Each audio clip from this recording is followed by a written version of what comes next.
პარაზიტები მხოლოდ ნაწლავებში არ ცხოვრობენ და ისინი ცხვირშიც გადადიან. ეს ეხება როგორც მოზარდებს, ისევე ბავშვებს. პარაზიტებს განსაკუთრებით უყვართ ცხვირის ღრუ და სინუსის ადგილები, რადგან იქ ნოტიო, თბილი და ხელსაყრელი პირობებია გამრავლებისთვის.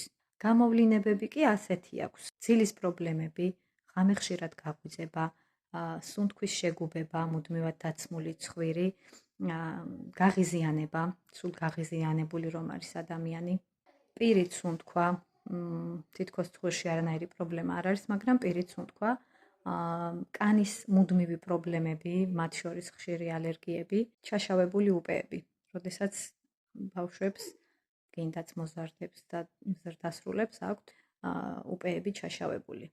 ხშირად უთქვამთ ჩემთვისაც, რომ ანალიზები კარგი მაქვს, მაგრამ აი ეს სიმპტომები მაქვს და რისი ბრალი შეიძლება იყოს. ეს ყველაფერი, რა თქმა უნდა, მოგვარებადია, დროული და სწორი ჩარევით.